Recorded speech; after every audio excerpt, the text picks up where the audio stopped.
Alright guys, Sunday Bowlers Club League, Brown Team versus Orange Team.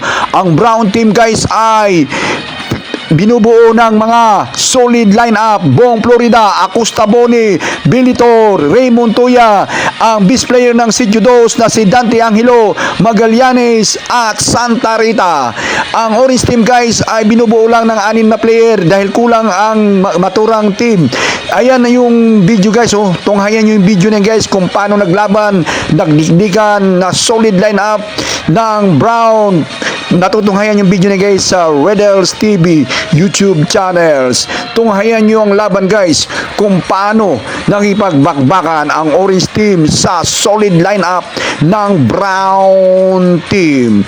Napaka-solid na halos talaga namang walang itapon sa Brown.